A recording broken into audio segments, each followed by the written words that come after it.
In the last video, we looked at adding some more interesting content into our presentation. In this video, we're going to look at animating our slides. Often when we're doing a presentation, we'll want to reveal parts of a frame one after the other. The simplest way to do this is using the pause command. For example, by entering the pause command before every entry in a list, we can reveal the list point by point.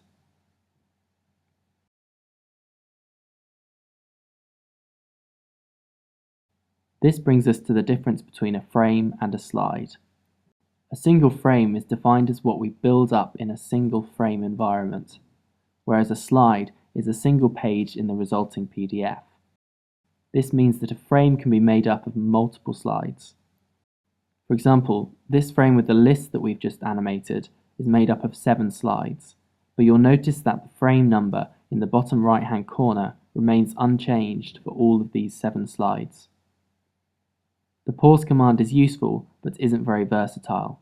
To get more flexibility, we use what Beamer calls overlay specifications.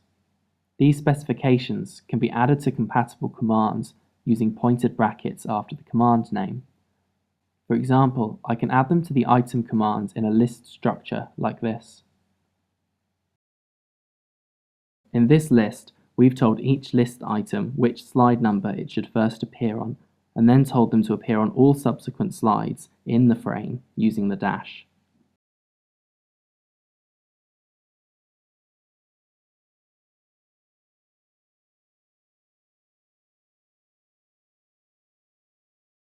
Here's an example of a more complicated overlay. This makes the item appear on slides 1, 2, 4, 5, and 7.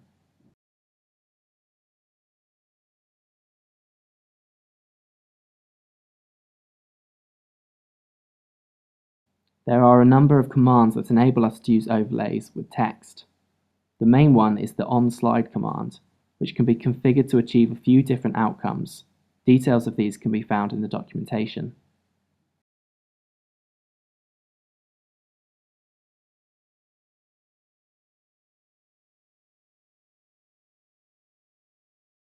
When we simply give this command text as an argument, it acts in the same way as the uncover command, making the text only fully appear on the specified slides.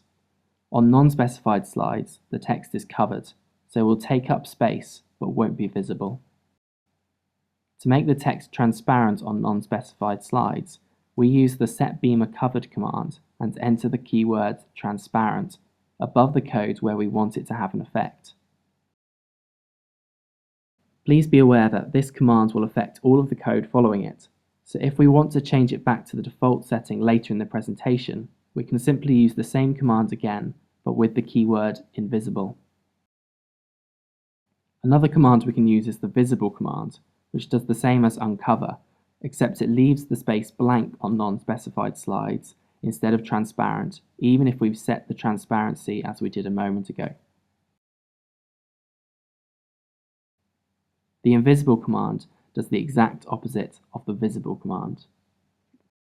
The only command does the same as the visible command, except it doesn't take any space up.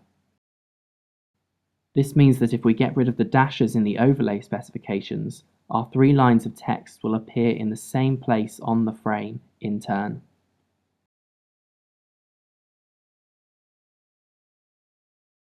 There are a number of commands to do with text formatting that are compatible with overlay specifications.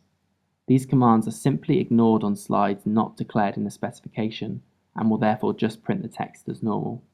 Here are some examples.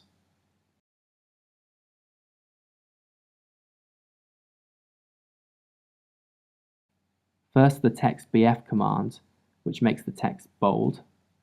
Then the textIT, which puts the text in italics. Then the textSL, which makes it slanted. TextRM, which uses the Roman font family. TextSF, which uses the sans serif font family, but this doesn't change anything because we are already using this font.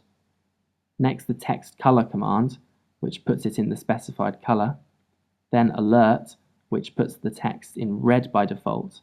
And finally, the structure command, which formats the text in a way that indicates the presentation structure. Overlay specifications often work with environments as well. For example, we could animate the environments on the Maths blocks page.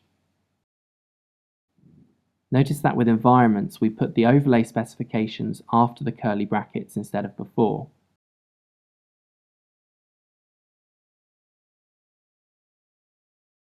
You will also notice that turning the transparency setting on earlier in the document has affected the overlays here.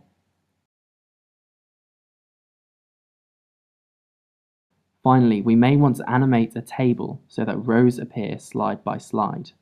To do this, we use the onSlide command like this.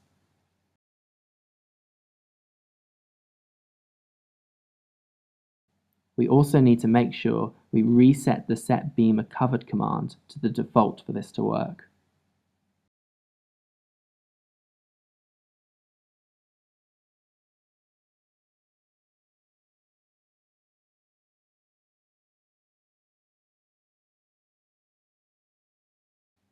This concludes our discussion on animating our presentation. In the next video, we'll look at the different themes available in Beamer and we'll look at printing handouts. Please do subscribe to our channel by clicking the on-screen link and keep in touch with us via Facebook, Twitter and Google+.